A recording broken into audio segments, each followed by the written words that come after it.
Assalamualaikum warahmatullahi wabarakatuh. Halo semuanya, perkenalkan nama saya Wibi Nugraha. Saya mahasiswa program studi S1 Teknik Sipil Universitas Widyatama. Pada kesempatan kali ini saya akan mempresentasikan atau mengulas kembali hasil studi saya selama satu semester terakhir nih terkait teknopreneurship dan eh, entrepreneurship, yang mana mata kuliah ini membahas seputar tentang teknologi dan kewirausahaan, dan bagaimana teknologi dan kewirausahaan ini akan berkaitan satu sama lainnya di era yang digital, yang sudah digital ini. Sebelum kita masuk ke materi yang lebih dalam, saya ingin mengajak teman-teman nih untuk melihat kondisi yang terjadi saat ini. Kalau kita perhatikan bersama, perkembangan teknologi sekarang ini tuh benar-benar sangat cepat ya. Bahkan bisa dibilang hampir setiap hari selalu ada saja teknologi baru atau pembaruan teknologi yang kita gunakan, baik itu secara sadar maupun tidak sadar. Perkembangan teknologi ini tentu membawa dampak yang sangat besar. Salah satunya nih terhadap pola bisnis. Bisnis yang dulunya selalu dilakukan secara konvensional sekarang mulai bergeser nih ke arah yang sudah mulai digital. Contohnya nih, kalau kita dulu itu mau belanja itu kita harus pergi langsung ke tokonya kan. Tapi sekarang kita bisa belanja lewat online, lewat marketplace dan lain-lain. Nah, dari perubahan inilah kemudian muncul banyak startup digital. Nah, startup-startup ini hadir sebagai solusi dari permasalahan masyarakat dan memanfaatkan teknologi. Teknologi itu sudah benar-benar dekat dengan kehidupan kita sehari-hari, mulai dari bangun tidur sampai mau tidur lagi. Hampir semua aktivitas selalu saja bersentuhan dengan teknologi, entah itu lewat handphone, laptop, maupun internet. Perkembangan teknologi yang begitu cepat ini tentu membawa banyak sangat perubahan, termasuk dalam dunia bisnis. Cara berjualan, cara promosi, sampai cara melayani konsumen sudah jauh berbeda dibanding beberapa tahun yang lalu. Dulu itu untuk menjalankan suatu bisnis, orang harus punya tempat fisik seperti toko atau kantor. Tapi sekarang cukup dengan internet dan perangkat digital, seseorang juga sudah bisa memulai bisnis dari mana saja, bahkan dari rumah. Perubahan ini membuat dunia bisnis menjadi semakin dinamis. Persaingan tidak hanya datang sekitar kita, tapi juga datang dari luar daerah, bahkan luar negeri loh. Hal ini menuntut pelaku usaha untuk berpikir lebih kreatif dan inovatif. Dari sisi lain, kondisi ini juga membuka peluang yang sangat besar, terutama bagi generasi muda dengan ide-ide kreatifnya ya, terutama bagi Gen Z nih. Pemanfaatan teknologi yang tepat, seseorang bisa menciptakan bisnis baru tanpa harus mengeluarkan modal yang sangat besar, yang terlalu besar lah. Dari sinilah kemudian muncul konsep technopreneurship ini. Secara sederhana, teknopreneurship ini itu kegiatan wirausaha yang memanfaatkan teknologi lah sebagai bagian utama dari bisnis yang dijalankannya. Tetapi tidak hanya fokus pada keuntungan semata ya. Ini juga fokus pada bagaimana teknologi itu bisa digunakan untuk memberikan solusi terhadap masalah yang ada di masyarakat, seperti kemudahan akses, kecepatan layanan, dan efisiensinya. Selain itu, dukungan teknologi seperti internet yang semakin mudah diakses dan pengguna smartphone yang semakin luas, karena hampir setiap orang sekarang punya smartphone ya, yang mendorong berkembangnya teknopreneurship ini menjadi berbagai bidang. Lalu melihat kondisi tersebut, teknopreneurship ini menjadi sesuatu yang sangat relevan untuk dibahas, terutama bagi mahasiswa nih. Dengan memahami konsep ini, kita bisa lebih siap untuk menghadapi perubahan dunia kerja dan dunia usaha di masa depan. Oleh karena itu, melalui pembahasan ini diharapkan kita semua bisa mendapatkan gambaran yang lebih luas dan lebih jelas mengenai teknopreneurship. Mulai dari konsep dasarnya, peluang yang ada, hingga tantangan yang mungkin akan dihadapi.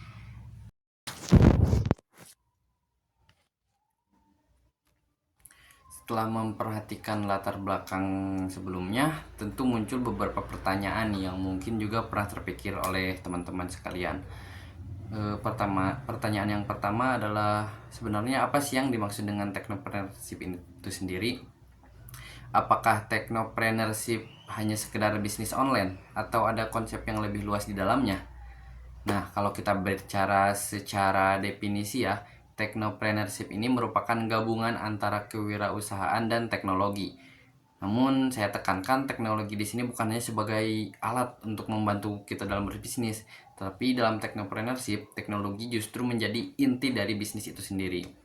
Artinya tanpa teknologi bisnis tersebut tidak akan berjalan dengan baik lah.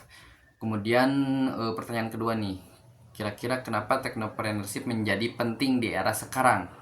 Nah, alasan utamanya adalah karena teknologi sudah menjadi bagian yang tidak terpisahkan dari kehidupan sehari-hari. Hampir semua faktor, baik pendidikan, ekonomi, maupun sosial sudah memanfaatkan teknologi. Selain itu, dari sisi peluang, technopreneurship membuka kesempatan yang sangat besar nih, khususnya bagi para generasi muda. Dengan ide yang kreatif-kreatifnya dan pemanfaatan teknologinya, seseorang sudah bisa memulai sebuah bisnis tanpa harus memiliki modal yang besar. Contohnya, bisnis konvensional.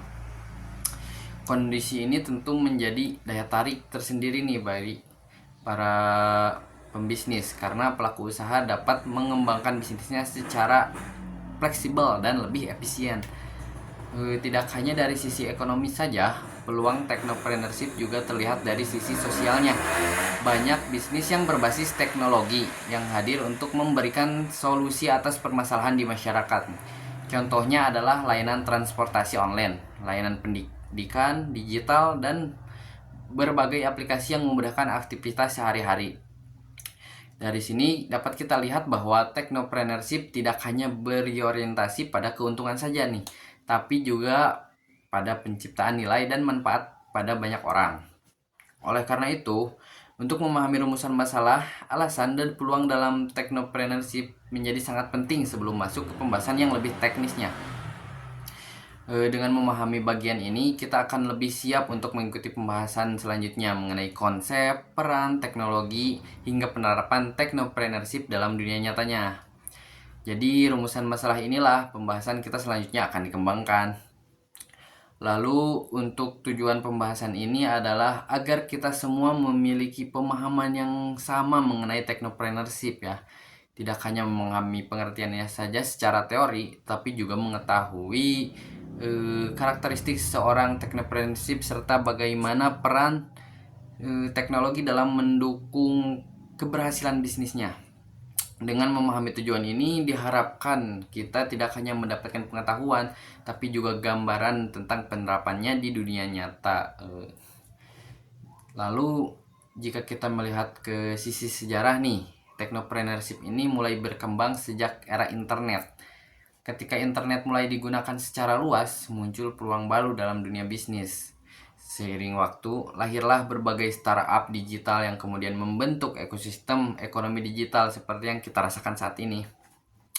Secara keseluruhan, tujuan dari pembahasan ini adalah agar kita memiliki bekal pengetahuan lah dan wawasan yang cukup untuk menghadapi dunia kerja dan dunia usaha di era digital, supaya kita gak ketinggalan zaman dan bisa mengikuti zaman. Dengan bekal tersebut, kita diharapkan mampu bersikap lebih adaptif dan terhadap perubahan teknologi yang sangat cepat ini. Untuk tujuan lainnya yaitu mendorong kita untuk lebih berani mencoba, berinovasi, dan tidak takut gagal dalam memanfaatkan teknologi sebagai peluang usaha ya. Melalui pembahasan ini, technopreneurship diharapkan dapat menjadi inspirasi nih buat teman-teman sekalian. Bukan hanya sebagai materi kuliah saya ya, tapi juga sebagai pilihan karir di masa depan buat teman-teman sekalian. Dengan kata lain, tujuan pembahasan ini tidak hanya bersifat akademik, tetapi juga bersifat praktis dan aplikatif. Untuk selanjutnya kita bahas seputar sejarahnya tentang technopreneurship ini nih. Kita coba mundur ke belakang untuk melihat perkembangan technopreneurship dari masa ke masa nih. Berbicara soal technopreneurship, kalian pernah dengar gak istilah perkawinan antara dua hal besar? Yap, itu benar banget, yaitu teknologi dan entrepreneur atau kewirausahaan. Jadi kalau digabung nih, kita tidak cuma jadi pedagang biasa, tapi kita juga jadi pedagang yang punya senjata canggih yang berupa teknologi. Kalau lihat di KBBI, teknologi itu sebenarnya metode ilmiah untuk mencapai tujuan yang lebih praktis nih. Sederhananya alat bantu biar hidup kita lebih gampang. Nah, kalau entrepreneur itu orang yang pandai mengenali produk baru dan tahu cara memasarkannya. Jadi bayangkan kalau ada orang pintar yang jualannya dikasih alat yang canggih. Jadilah teknopreneur yang sukses. Tentu saja itu akan sangat menguntungkan bagi dirinya. Tapi tahu gak sejarahnya kenapa bisa dibilang ini bisa meledak? Semuanya berasal dari kebutuhan masyarakat yang terus berubah.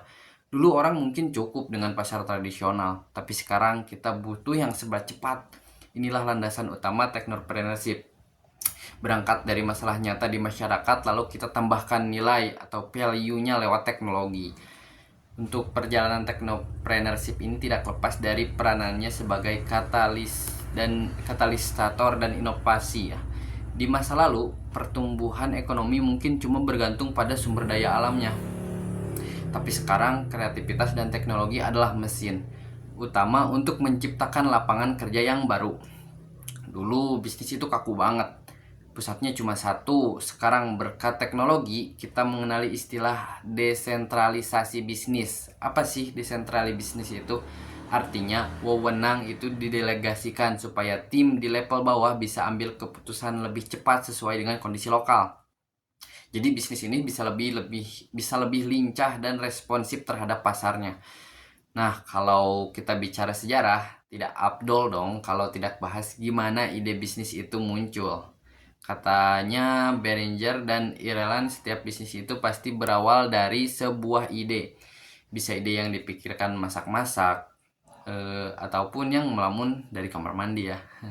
Yang penting ide itu harus konkret dan masuk akal buat dijalankan. Di era internet sekarang, mencari inspirasi itu sangat gampang, itu sangat luas, itu sangat mudah untuk dicari. Kalau dulu orang harus ke perpustakaan nih, harus ribet lah, yang mungkin sekarang agak sepi ya kalau di perpustakaan itu. Kini semua ada di genggaman, di handphone ya terutama. Tapi jangan salah, perpustakaan tetap jadi sumber utama yang kredibel, meskipun internet memang di sisi kepraktisannya. Seiring berjalannya waktu, para pembisnis juga mulai sadar kalau cuman punya ide itu tidak akan cukup. Kita harus memperhatikan kompetitor juga. Kita harus memperhatikan pasar juga. Sejarah juga mencatat banyak perusahaan besar sukses karena mereka punya first mover advantage atau menjadi pemain pertama yang masuk ke pasar baru. Mereka membangun merek yang kuat sebelum orang lain sempat menirunya. Lalu, gimana cara memastikan ide teknologi kita tidak zonk? Disinilah kita menggunakan metode analisis SWOT. Apa sih analisis SWOT itu? Kita harus tahu bahwa kekuatan, kelemahan, dan peluang dan ancamannya dari proyek yang kita akan buat nih. Ini kasarnya seperti peta lah, biar kita gak tersesat di tengah jalan. Untuk belajar dari sejarah juga, kita berarti belajar dari tokoh besar. Contoh nih, Sam Walton. Dia mengajarkan kita untuk selalu berkomitmen dan mencintai apa yang kita kerjakan. Selain itu, komunikasi dengan mitra kerja itu dikunci ya. Semakin mereka tahu informasi, semakin mereka mengerti juga dan peduli pada bisnis kita. Lalu perkembangan teknopreneurship juga membawa kita pada pentingnya studi kelayakan usaha. Banyak proyek di masa lalu gagal karena asal jalan tanpa riset mendalam. Sekarang kita harus cek dulu nih, produknya laku atau tidak, secara teknis bisa dibuat atau tidak, untung atau tidaknya kita harus ketahui, dan yang paling penting legal atau tidaknya. Dulu industri seperti konstruksi itu sangat tradisional dan anti teknologi. Tapi sekarang lihatlah, ada drone untuk survei, pencetakan 3D, sampai augmented reality. Saya juga seorang mahasiswa teknik sipil sudah menyaksikan perkembangan teknologi yang digunakan untuk pembangunan dan lain-lainnya ya. Ini semua dilakukan untuk mengefisiensi dan keamanan, lalu kualitas yang lebih baik. Inilah yang kita sebut sebagai disrupsi. Fenomena ini di mana cara-cara lama digantikan oleh teknologi yang baru, yang lebih efisien dan murah. Contoh gampangnya ya. Dulu kita harus ke pangkalan ojek untuk kalau mau kemana-mana nih, kalau yang nggak punya kendaraan sendiri. Tapi sekarang kita ada yang namanya ojek online ya, entah itu Gojek ataupun Grab. Nah, untuk nonton sebuah film juga dulu kita harus beli CD atau DVD ya kalau ada yang tahu. Nah, sekarang sudah ada banyak fitur di smartphone maupun televisi yang bernama Netflix dan lain-lain lah. So, teman-teman, sejarah teknopreneurship itu adalah sejarah tentang keberanian untuk berubah dan berinovasi. Kita harus selalu bersiap-siap mengidentifikasi kebutuhan yang belum terpenuhi dan menawarkan solusi yang lebih baik melewati teknologi. Siapkah kalian jadi oleh karena itu, setelah memahami tujuan ini, diharapkan kita dapat mengikuti pembahasan selanjutnya dengan lebih fokus dan manfaatkan yang lebih maksimal. Lalu selanjutnya, apa sih perbedaan dari entrepreneur dan teknopreneur? Dari tadi kan kita membahas ada entrepreneur dan teknopreneur, sementara saya tidak menjelaskan perbedaannya. Nah, di sini saya akan membahas perbedaan di antara keduanya. Materi ini sangat penting karena agar kita tahu nih di mana posisi kita berdiri nanti saat membangun sebuah bisnis nih. Sebelum masuk ke definisi teknisnya deh, coba kita perhatikan sekeliling kita nih. Sekarang hampir semua hal ada aplikasinya lah.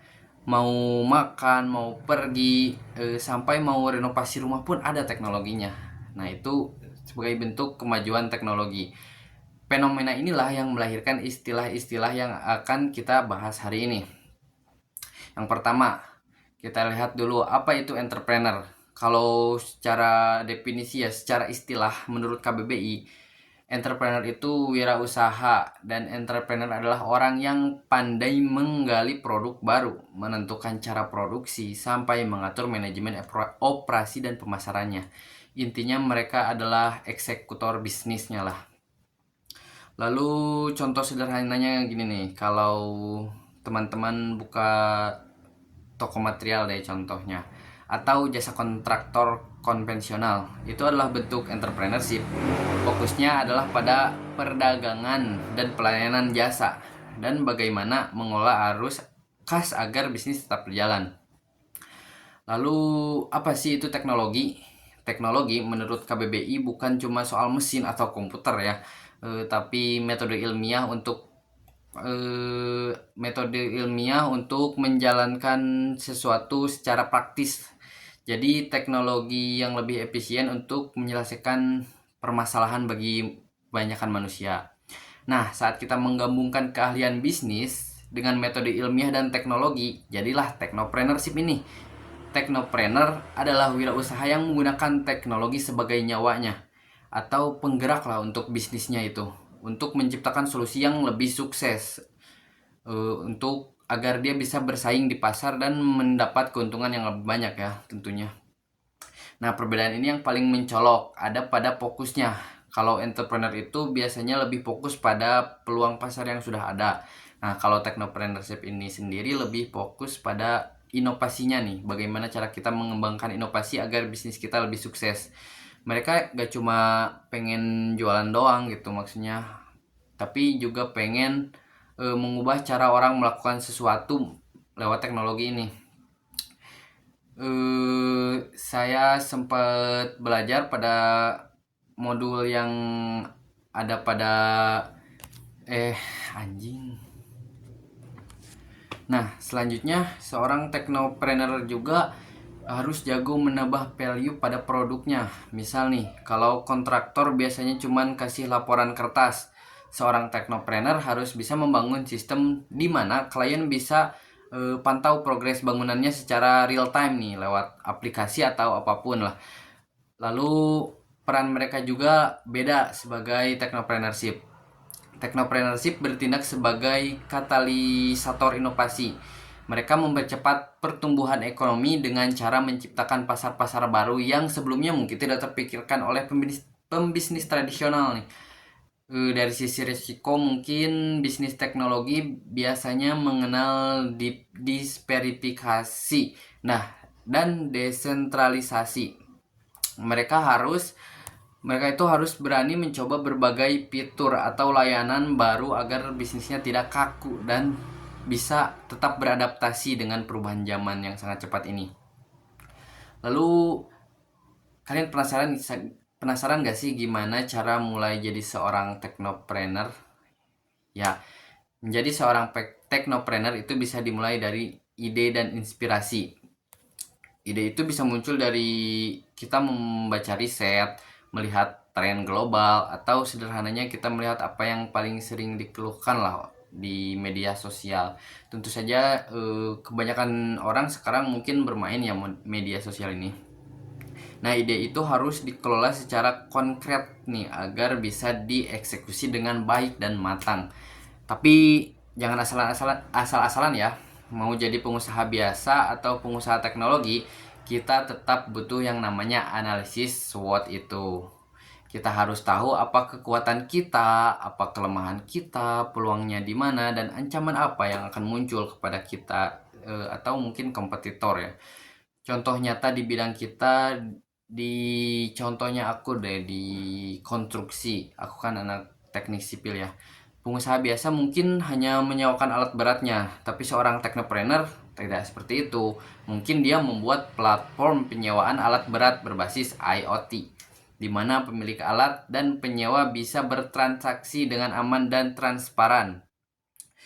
Jadi kesimpulannya, entrepreneur maupun technopreneur sama-sama penting. Namun di era digital ini, sentuhan teknologi akan membuat bisnis kita punya daya saing yang lebih kuat. Itu saja dari. Oke, selanjutnya kita bakal bahas tentang karakteristik seorang technopreneur nih. Pernah gak sih kalian lihat ada dua pihak yang berjualan dengan produk yang sama dan di lokasi yang sama, tapi hasilnya itu beda jauh gitu. Yang satu itu sukses besar, yang satunya lagi ya begitulah, tetap jalan di tempat ya. Nah, perbedaannya biasanya bukan karena di produknya, tapi ada di karakteristik orangnya. Jawabannya bukan karena mereka beruntung, bukan salah satu dari mereka ada yang beruntung, tapi karena mereka punya cara berpikir yang berbeda. Mereka melihat dunia dengan kacamata peluang, bukan dengan sekedar masalah saja. Secara definisi, yang pertama ada inovatif dan kreatif. Secara definisi, karakter pertama adalah inovatif dan kreatif. Dua kata ini adalah dua kata yang sering digabung, tapi sebenarnya punya peran yang berbeda. Kreatif itu adalah kemampuan kita memunculkan ide-ide di kepala, sedangkan inovatif adalah kemampuan kita untuk mewujudkan ide tersebut menjadi kenyataan yang bernilai jual gitu. Lalu selanjutnya ada kreativitas dalam technopreneurship. Dalam technopreneurship, kreativitas berarti kita berani berpikir di luar kebiasaan kita.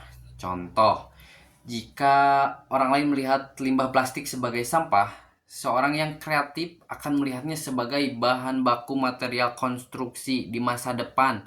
Nanti, ini adalah akan jadi titik awal dari sebuah inovasi. Nah, untuk yang selanjutnya adalah inovasi sebagai daya saing. Inovasi inilah yang membuat produk kita punya nilai tambah atau value added. Tanpa inovasi ini kita hanya akan menjadi pengikut atau follower orang lain gitu, hanya ikut-ikutan orang lain. Inovasi ini memastikan bisnis kita tetap relevan dan memiliki keunggulan yang kompetitif yang akan sangat sulit ditiru oleh pesaing lainnya. Lalu selanjutnya, seorang technopreneur itu ya harus berani untuk mengambil resiko. Poin keduanya adalah berani mengambil resiko. Banyak orang takut memulai bisnis karena takut gagal. Karena resiko itu antara peluang sukses dan gagalnya itu ada ya. Namanya juga resiko. Tapi seorang technopreneurship ini harus berani menghadapi semuanya. Seorang entrepreneur sejati itu akan paham bahwa tidak ada keuntungan yang besar tanpa sebuah resiko. Bedanya resiko yang kita ambil adalah resiko yang terukur atau calculate risk lah. Lalu untuk menghadapi ketidakpastiannya bagaimana nih? Nah, untuk menghadapi ketidakpastiannya adalah dengan cara berani mengambil resiko, bukan berarti kita nekat atau judi. Jadi ada pihak yang dirugikan dan diuntungkan.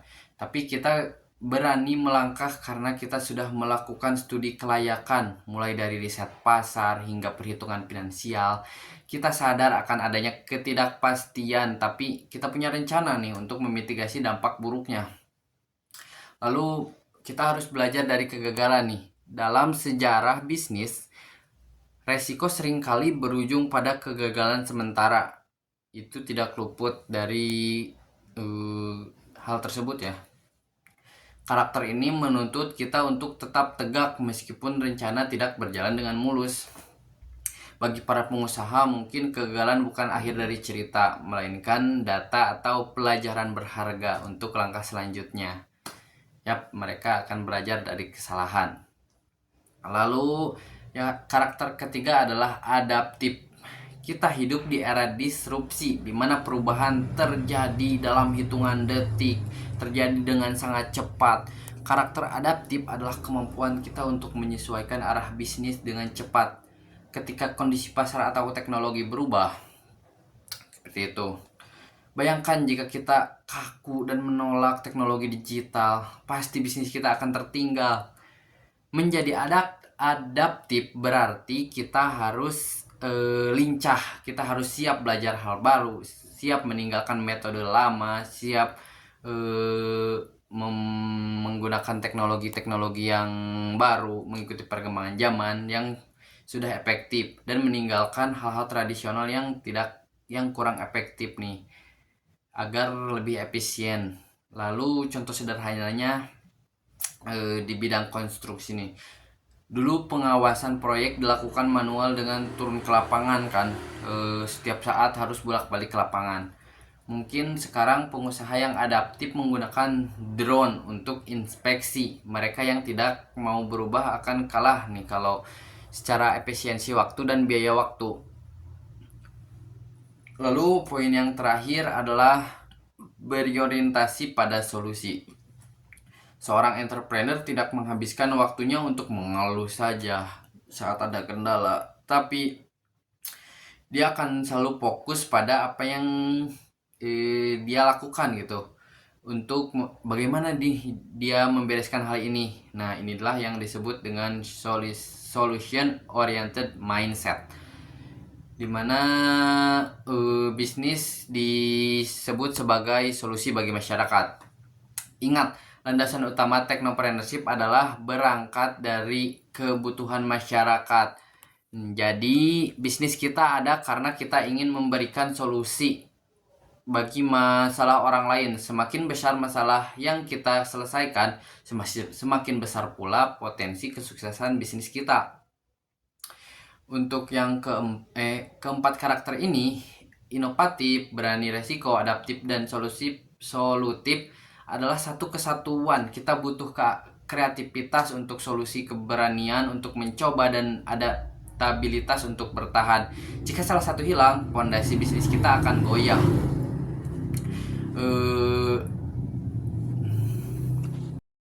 Nah, karena sebelumnya kita sudah bahas tentang gimana alur studinya sampai ke eksekusinya, sekarang pertanyaannya, teknologi apa sih yang bisa digunakan untuk menyukseskan bisnis kita? Bukan cuman asal pakai komputer ya, tapi juga memanfaatkan teknologi yang baru gitu. Ada 4 teknologi kunci yang sekarang lagi merajalela gitu di dunia industri. Yang pertama itu adalah aplikasi mobile. Aplikasi mobile adalah yang paling dasar, di mana internet adalah kunci dari aplikasi mobile ini. Ini adalah pintu gerbang antara kita dengan pelanggan. Sekarang semua orang pegang smartphone, betul? Kalau bisnis kita nggak ada di genggaman mereka lewat aplikasi atau internet, bisa dibilang bisnis kita itu nggak eksis bagi mereka. Lalu untuk aplikasi mobile ini bikin segalanya jadi praktis. Pelanggan gak perlu datang ke kantor kita, cukup klik dari rumah, Di dunia konstruksi, misalnya klien bisa pesan jasa atau pantau progres proyek cuman lewat aplikasi di HP mereka sambil ngopi. Inilah kekuatan pertama kita sebagai technopreneur. Yang selanjutnya ada yang lagi tren banget nih, banyak-banyak digunakan sama Gen Z apalagi, yaitu artificial intelligence atau AI. Lanjut, yang kedua itu AI ya. Jadi jangan bayangkan robot, kalau AI itu kayak robot yang di film, tapi bayangin nih kalau ada sistem yang bisa berpikir. Nah, AI ini membantu kita mengolah data yang rumit jadi keputusan yang cerdas tanpa perlu kita melototin layar seharian. Jadi sangat simpel dan praktis.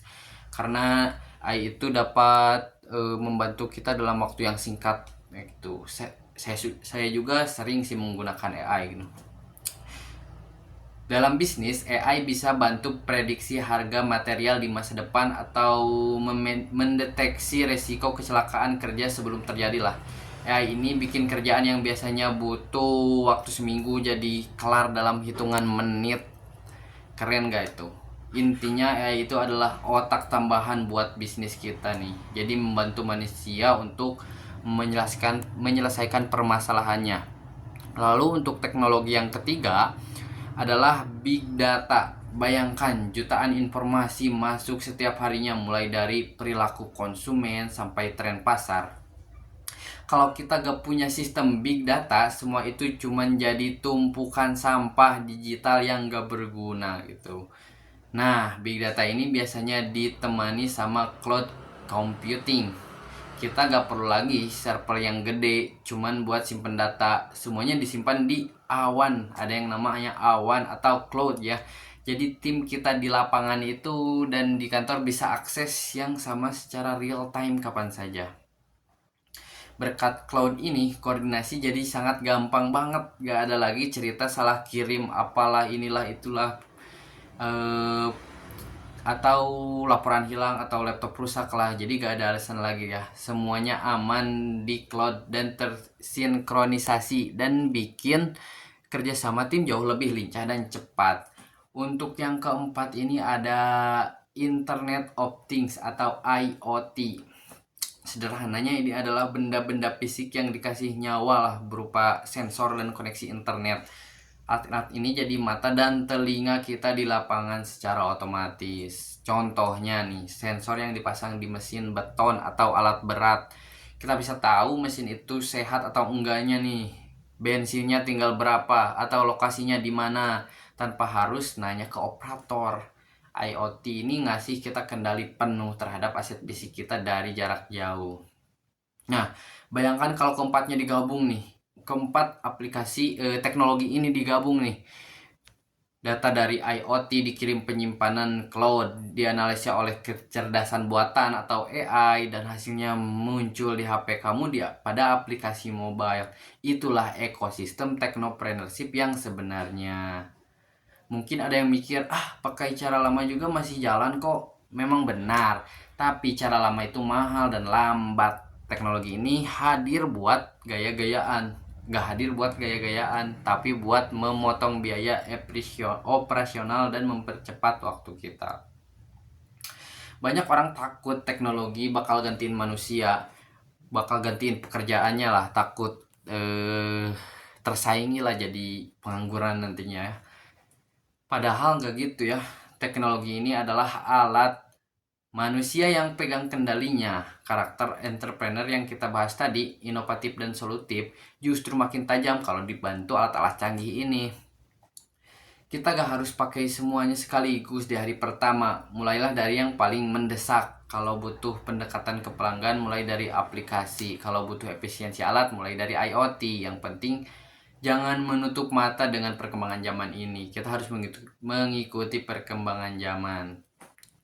Kesimpulannya, internet, AI, big data, dan IoT adalah paket lengkap lah buat kalian yang mau jadi pengusaha pasar di masa depan.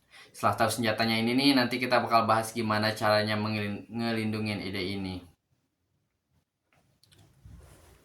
Lalu selanjutnya ada pembahasan mengenai peluang technopreneurship. Setelah kita tahu senjatanya AI, IoT dan lain-lain ya. Sekarang kita lihat di mana kita bisa bermainnya, di mana kita bisa menguasai itu semua dan menghasilkan uang dari teknologi tersebut. Nah, teman-teman, senjata sudah ada di tangan kita nih. Ada IoT, ada AI, hingga cloud, mobile, dan lain-lain. Sekarang pertanyaannya, di mana kita bisa pakai senjata itu? Peluang technopreneurship ini bukan lagi sekedar tren, tapi sudah jadi kebutuhan pokok di industri, terutama yang masih berjalan secara konvensional. Peluang terbesar ada pada digitalisasinya, terutama pada industri tradisional. Banyak sektor seperti konstruksi atau manufaktur yang cara kerjanya masih gitu-gitu aja gitu, masih kuno lah selama puluhan tahun. Disinilah celah kita untuk masuk membawa teknologi, bikin proses yang tadinya lambat jadi secepat kilat. Jadi kita nanti yang akan bikin perubahan dengan teknologi ini. Salah satu peluang nyata adalah startup material bangunan hijau nih contohnya. Sekarang semua orang bicara soal sustainability. Kalau kalian bisa bikin teknologi yang mengolah limbah plastik menjadi material konstruksi berkualitas, kalian gak cuma jualan barang, tapi kalian juga jualan masa depan bagi bumi. Pasarnya sangat luas dan peminatnya akan sangat banyak. Tapi masalah klasik di dunia bisnis itu adalah biaya yang bengkak dan waktu yang molor. Peluang kita adalah menawarkan efisiensi. Siapapun yang bisa dikasih solusi agar proyek kelar lebih cepat dengan biaya yang lebih murah pakai bantuan aplikasi atau AI. Dialah yang bakal dicari oleh perusahaan-perusahaan besar. Ingat soal teknologi drone dan IoT tadi. Peluangnya ada pada jasa pengawasan proyek jarak jauh. Di negara kepulauan seperti Indonesia ini, manajer proyek gak mungkin ada di 10 lokasi berbeda sekaligus. Gak mungkin nyebrang-nyebrang pulau secara cepat ya. Dengan teknologi, mereka bisa pantau semuanya dalam satu layar. Ini peluang jasa yang sangat mahal nilainya.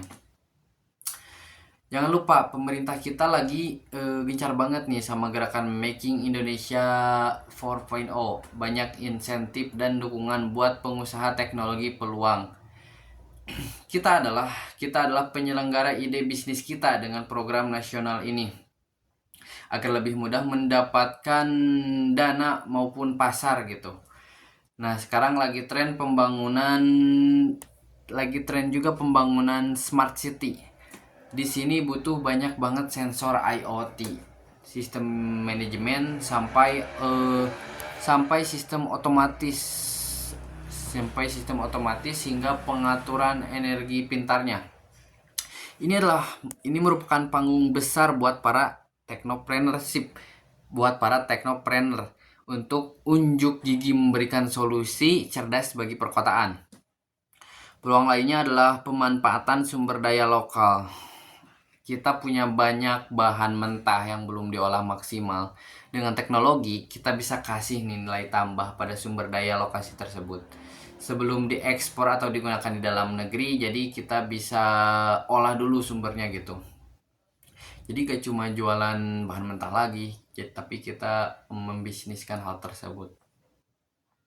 Untuk sektor keselamatan kerja nih, peluang besar. Kalian bisa bikin teknologi wearable, alat yang dipakai pekerja yang biasa deteksi detak jantung manusia gitu. Apakah detak jantungnya melemah atau ada di area berbahaya gitu. Bisnis ini merupakan bisnis di bidang nyawa manusia dan itu akan menjadi bisnis yang sangat menjadi peluang gitu. Nah, itu adalah beberapa contoh untuk teknologi yang digunakan yang sudah sangat canggih, yang mungkin akan teman-teman terapkan sebagai teknopreneur. Nah, sebelumnya kita udah bahas nih di mana peluang kita memanfaatkan teknologi-teknologi tersebut. Nah, sekarang pertanyaannya, kapan nih waktu yang tepat buat kita mulainya?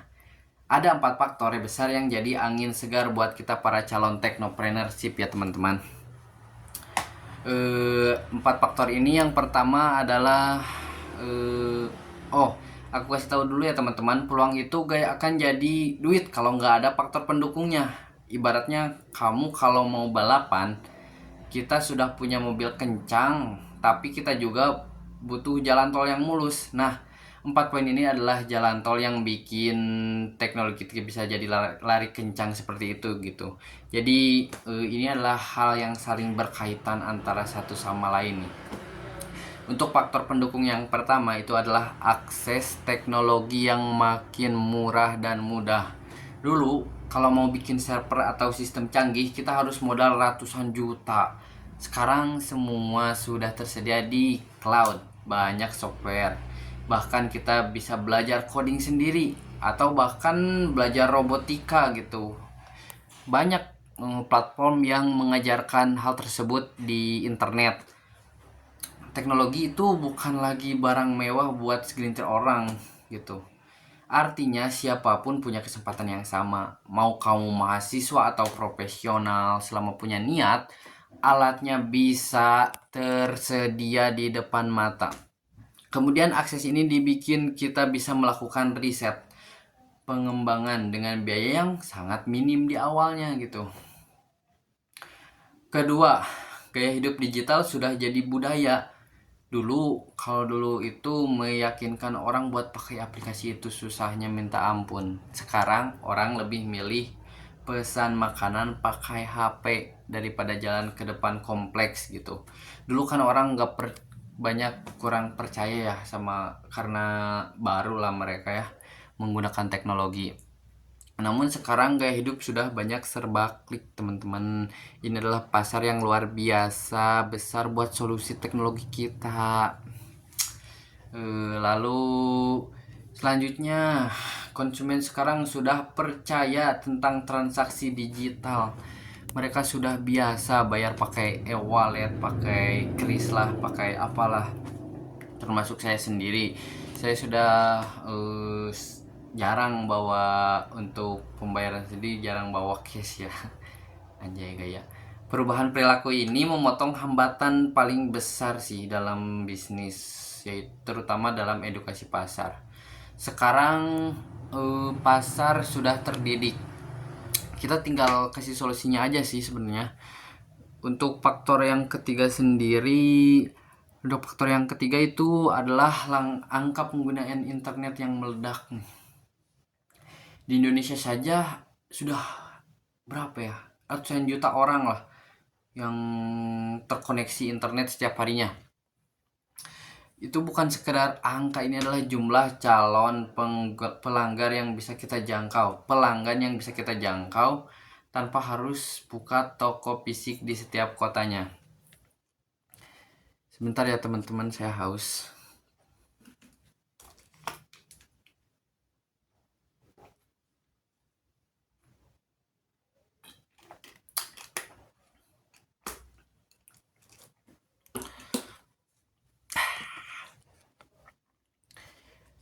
Kita lanjut ya. Dengan adanya internet, bisnis yang kita bangun secara sederhana gitu bisa diakses orang dari Sabang sampai Merauke, bahkan mungkin di luar negeri. Skalabilitasnya jadi gila-gilaan gitu. Satu postingan atau satu aplikasi bisa viral, apalagi saat ini.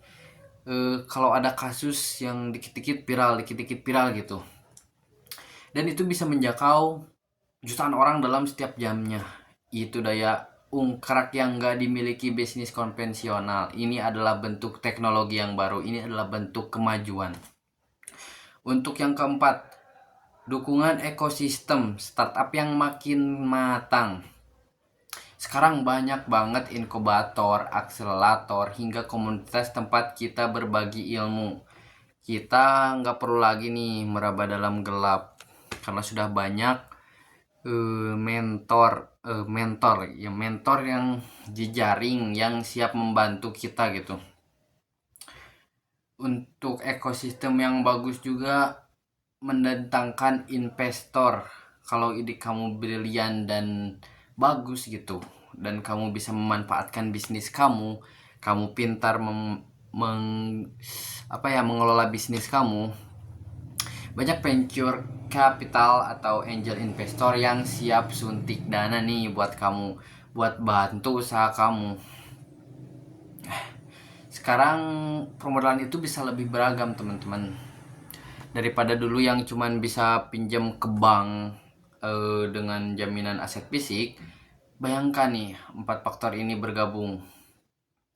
Gimana gak keren coba? Teknologi murah, orang sudah hobi pakai HP, internet ada di mana-mana, dan banyak mentor yang bantu, banyak orang yang mengerti gitu yang bisa bantu kamu.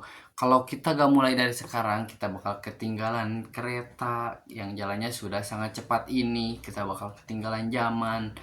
Seperti itu.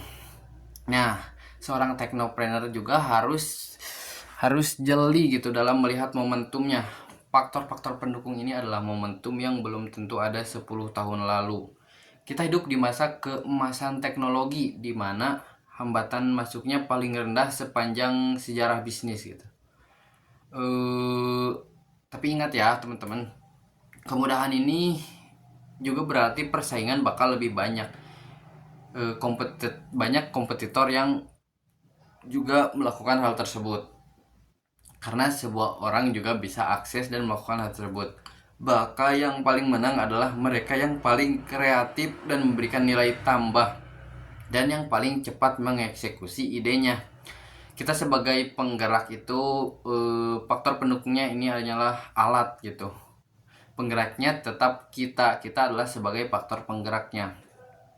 Karakter yang inovatif, berani ambil risiko, dan solusi terhadap itu jadi kunci utama. Teknologi dan internet cuma alat bantu kita gitu untuk merealisasikan semuanya.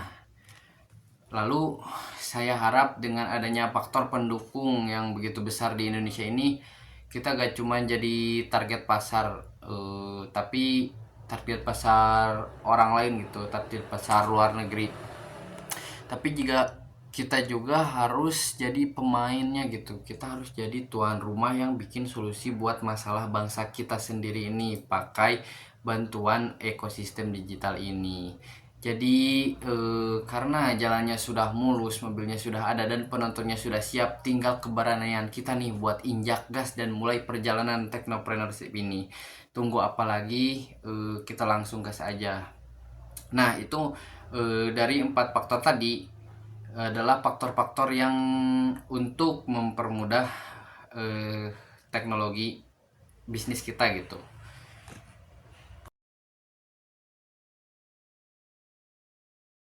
Nah, teman-teman, karena sebelumnya kita sudah bahas nih yang manis-manisnya soal peluang, kita juga harus berbicara soal risiko, tentang sesuatu yang realistisnya gitu. Seorang teknopreneur sejati itu bukan orang yang nekat, tapi orang yang yang tahu apa yang akan dia hadapi dan punya rencananya gitu. Nah, resiko yang akan diambil seorang teknopreneurship itu ada beberapa poin ya.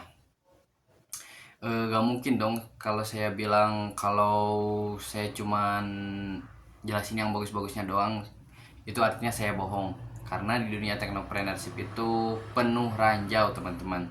Kita harus tahu apa saja gitu uh, yang bisa meminimalisir resikonya gitu, supaya kita cuman gak cuman siap untuk menang, tapi kita juga siap untuk kalau ada keadaan yang sulit gitu, ketika kita mendapat resiko yang dapat merugikan kita teman-teman. Untuk resiko yang pertama itu adalah resiko finansial.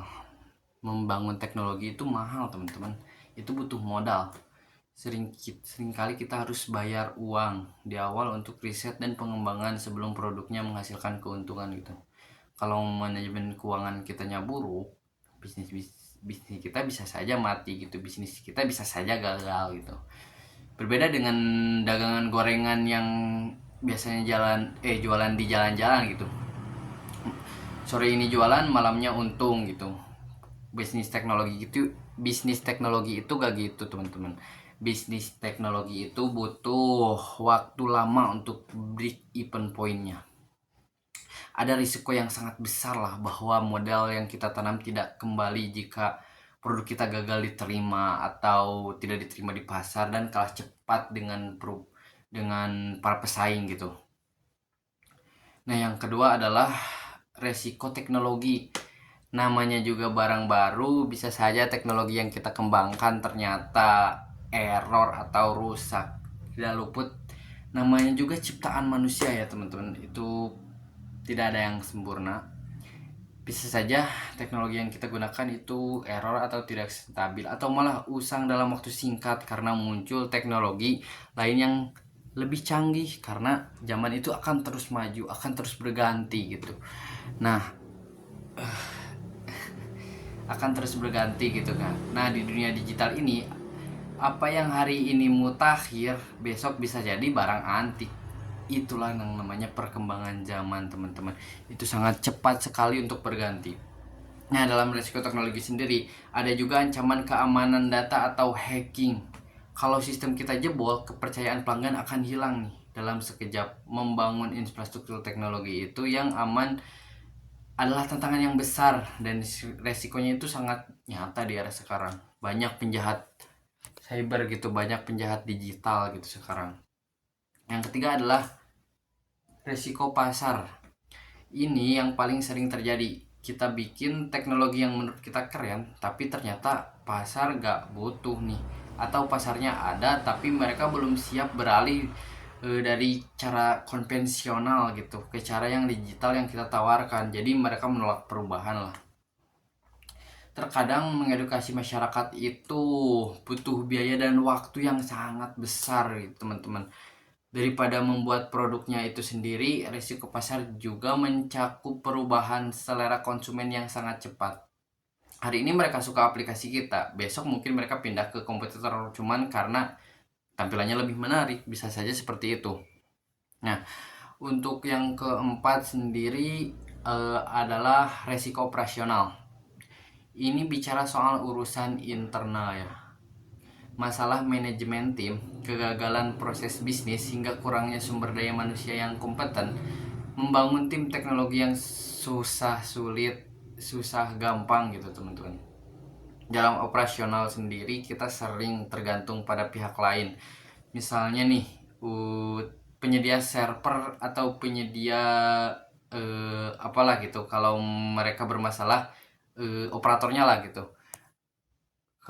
Kalau mereka bermasalah bisnis, kita ikut berhenti, kita hancur kalau kita gak punya SOP yang jelas gitu teman-teman. Terus apakah kita harus takut? Tentu tidak dong. Kuncinya adalah mitigasi di awal. Jadi kita harus antisipasi sebelum semua itu terjadi. Kita harus bisa mengantisipasi sebelum sedia payung sebelum hujan lah istilahnya ya.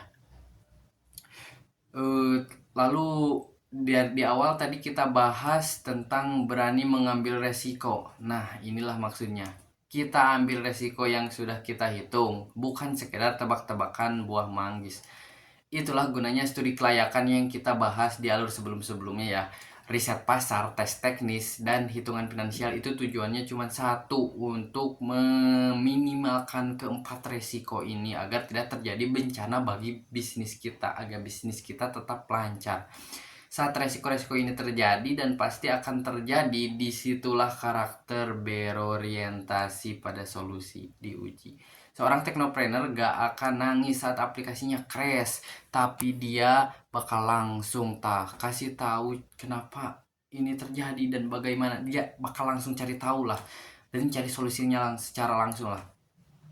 Banyak startup besar sekarang dulunya hampir bangkrut gitu karena resiko-resiko ini, karena mereka gagal, karena mereka kurang banyak takutnya lah mereka gitu,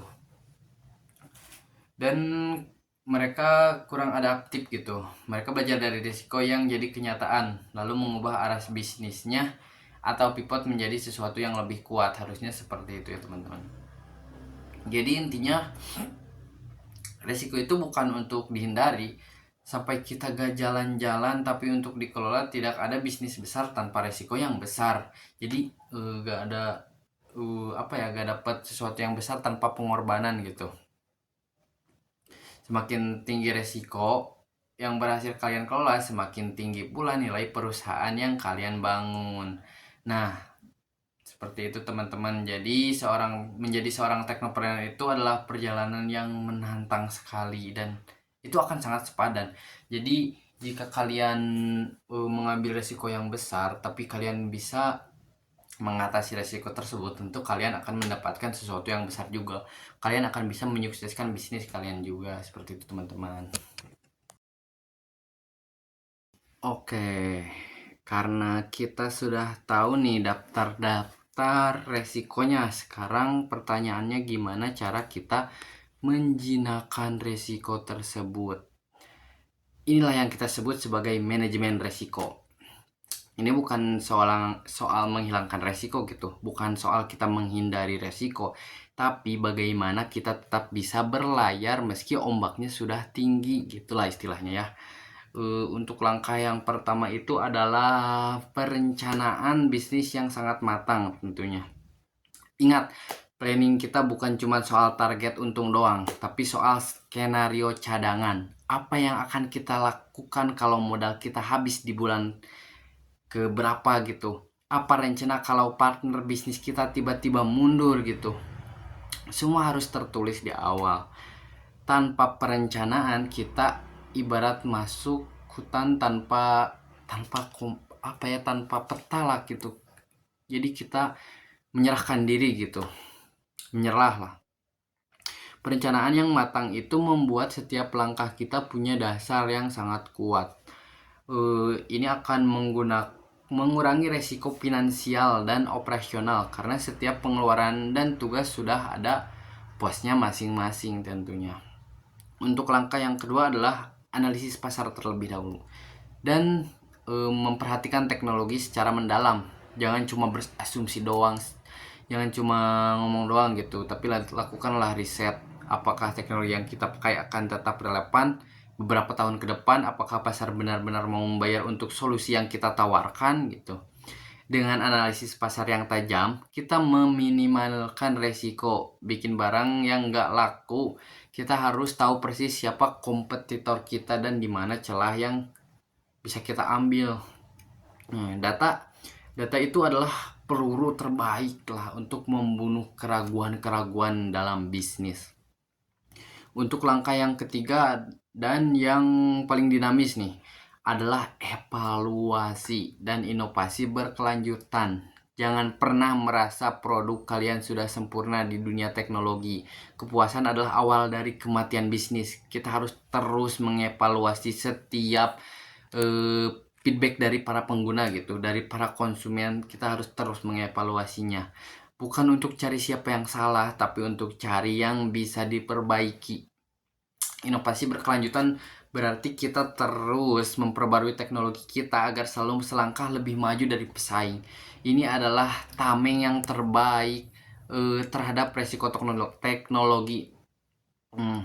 Dalam manajemen risiko sendiri, fleksibilitas itu harga mati. Kalau hasil evaluasi menunjukkan bahwa pasar lebih suka fitur yang B daripada fitur A, kita harus berani banting setir. Jangan keras kepala mempertahankan ide yang awalnya ternyata tidak membuahkan hasil gitu. Untuk apa kita mempertahankan hal tersebut? Kita juga butuh tim yang punya mentalitas risk aware lah. Setiap bagian dalam tim harus paham potensi masalah di bidangnya masing-masing. Contoh, anak IT fokus di keamanan data, anak finansial fokus di arus keuangan, arus kas gitu. Kolaborasi ini adalah benteng pertahanan utama kita, teman-teman. Lalu salah satu strategi manajemen risiko yang cerdas adalah scaling secara bertahap.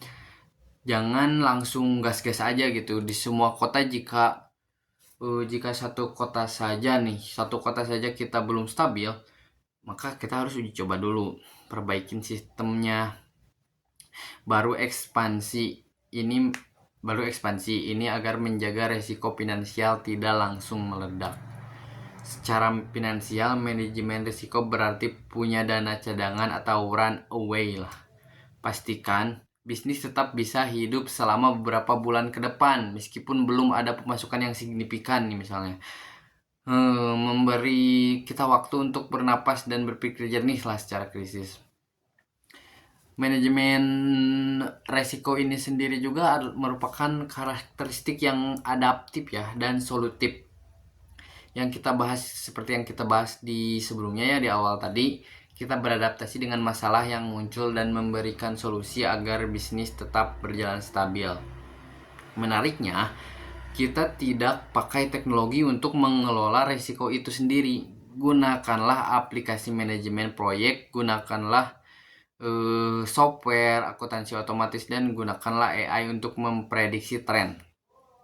Teknologi itu hadir untuk mempermudah kita mengawasi setiap potensi bahaya. Jadi teman-teman, manajemen risiko itu bukan berarti kita jadi penakut ya, bukan berarti kita harus lari dari menghindari risiko ini guys, seperti itu. Justru dengan manajemen yang baik kita jauh lebih percaya diri nih untuk mengambil langkah besar, karena kita tahu bahwa kita punya parasut jika sewaktu-waktu kita melompat gitu. Jadi seperti itu ya teman-teman. Nah, kita sudah sampai nih ke pembahasan yang paling krusial, dimana kalau manajemen resiko itu adalah, misalnya nih, kalau manajemen resiko itu rem lah istilahnya agar kita gak kecelakaan, maka inovasi itu adalah mesinnya gitu buat menjalankan bisnis kita gitu di dunia teknologi ini. Pilihannya cuma ada dua, berinovasi atau mati. Dimana jika kita tidak melakukan inovasi, bisnis kita tidak akan bisa bersaing di pasar. Bisnis kita akan kalah sama orang lain dan akan mati gitu loh. Jadi apa sih inovasi dalam technopreneurship ini? Banyak yang salah sangka kalau inovasi itu harus menciptakan penemuan baru lah. Mereka ada sebagian orang berpikir bahwa inovasi itu harus menciptakan sesuatu penemuan yang hebat kayak Thomas Alva Edison. Padahal tidak gitu teman-teman ya.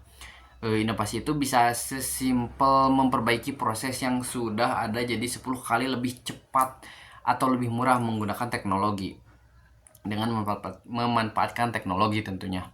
Jenis inovasi yang pertama adalah inovasi produk. Ini soal memberikan value yang belum pernah ada sebelumnya. Misalnya, kalau dulu orang bangun rumah pakai bata merah biasa, kalian harus berinovasi nih, menciptakan bata dari limbah yang lebih kuat dan tahan gempa. Itu adalah inovasi yang menjawab masalah nyata yang akan membuat kalian unggul pada sebuah bisnis gitu. Yang kedua ada inovasi proses. Mungkin produknya sama tapi buatnya yang beda. Dengan otomatisasi atau bantuan dari AI, kalian bisa memangkas waktu produksinya gitu dan mengefisiensi. Inovasi proses ini tujuannya adalah untuk mengefisiensi tentunya dan menentukan siapa yang paling efisien. Yang itu artinya dia yang akan menang di pasar tersebut gitu. Untuk yang ketiga, ini nih yang sering dilupain nih. Untuk yang ketiga ini adalah inovasi model bisnis. Ini bukan soal teknologinya saja, tapi cara kalian jualan. Contohnya, daripada jual alat konstruksi yang mahal, kalian bikin sistem langganan atau sharing ekonomi nih. Ini mengubah cara orang bertransaksi dan bisa menghancurkan dominasi pemain lama. Inovasi yang paling ampuh selalu datang dari rasa sakit pelanggan, teman-teman. Cari apa yang paling bikin mereka kesal, apakah administrasinya lama, apakah biayanya gak transparan. Gunakan teknologi itu untuk menyembuhkan hal tersebut gitu. Jadi kalian harus bisa mengetahui lah apa yang dibutuhkan oleh pelanggan gitu. Inovasi itu apa ya, gak datang secara instan dari langit gitu, gak tiba-tiba dapet ilham kayak gitu, enggak. Tapi inovasi itu datang dari riset yang terus menerus. Sebagai teknopreneur, kita harus alokasikan waktu dan energi kita. Kita harus jadi orang pertama yang tahu kalau ada teknologi baru dan jadi orang pertama yang memikirkan cara pakainya di bisnis kita. Kita harus menjadi penerobosnya. Inovasi juga soal budaya. Jangan biarkan tim kalian takut salah. Inovasi lahir dari eksperimen yang gagal berkali-kali. Kalau tim kalian takut mencoba hal baru karena takut dimarahin nih, maka inovasi di bisnis kalian akan mati seketika. Kenapa kita harus terus berinovasi? Karena kompetitor pasti akan meniru kita. Begitu produk kalian sukses, besok pagi sudah ada 10 orang yang jualan hal yang sama. Satu-satunya cara agar tidak terkejar adalah dengan terus berlari. Kalian terus membuat inovasi-inovasi baru. Inovasi ini adalah bentuk nyata dari sikap adaptif yang kita bahas dari awal. Kita melihat perubahan zaman nih, bukan sebagai ancaman, tapi sebagai bahan bakar untuk melahirkan ide-ide yang lebih relevan lah dengan kebutuhan masa depan kita.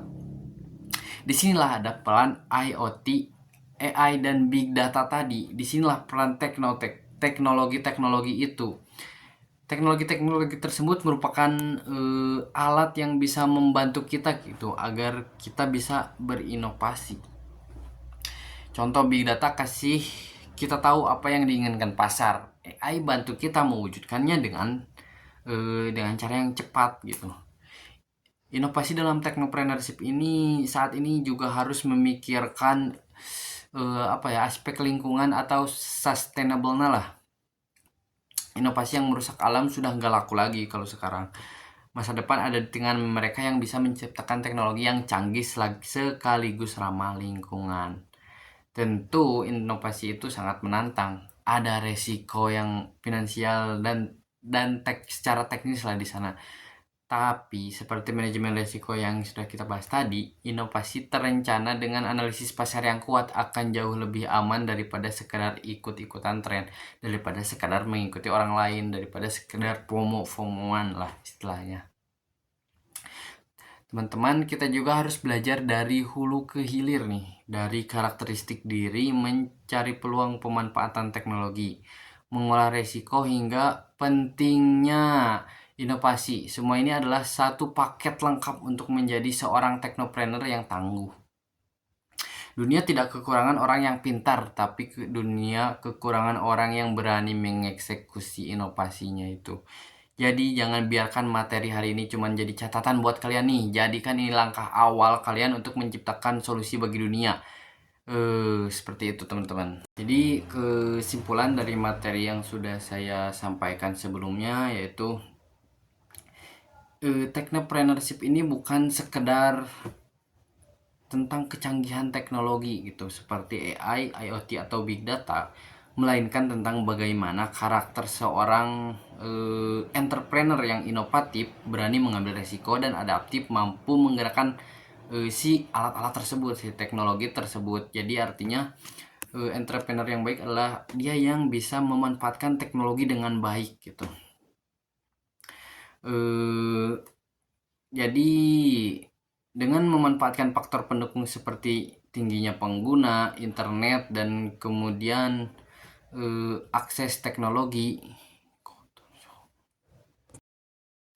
Jadi kesimpulan dari materi yang sudah saya sampaikan sebelumnya adalah technopreneurship ini bukan sekedar tentang kecanggihan teknologi gitu, bukan kecanggihan AI, IoT, Big Data, aplikasi mobile, melainkan tentang bagaimana karakter seorang entrepreneur ini bisa inovatif dan bisa mengambil resiko serta adaptif, mampu menggerakkan si alat-alat ini. Jadi dia bisa menggunakan teknologi ini. Entrepreneur yang baik itu adalah seorang yang bisa memanfaatkan teknologi untuk keuntungannya dengan sangat baik gitu. Jadi untuk menyelesaikan masalah yang nyata di masyarakat dengan memanfaatkan faktor pendukung seperti tingginya pengguna internet dan kemudahan akses teknologi saat ini. Jadi kita untuk menjadi seorang entrepreneur itu memiliki peluang emas untuk menciptakan solusi yang efisien ya. Namun setiap langkah tersebut harus dipayungi oleh manajemen risiko yang matang, mulai dari perencanaan bisnis hingga evaluasi berkelanjutan, agar inovasi yang kita ciptakan tidak hanya menjadi ide sesaat, tetapi menjadi bisnis yang berkelanjutan, kompetitif, dan memberikan dampak luas bagi kemampuan industri di masa depan nanti. Mungkin hanya segitu yang dapat saya sampaikan. Berikut hal-hal tersebut adalah hal yang saya dapatkan di kelas entrepreneur saya, sehingga saya sangat merasa senang gitu bisa sharing dengan teman-teman sekalian. Mohon maaf mungkin banyak kekurangan atau kesalahan dalam penyebutan kata atau kalimat. Mohon maaf sebesar-besarnya. Mungkin dari saya dicukupkan sekian. Wassalamualaikum warahmatullahi wabarakatuh.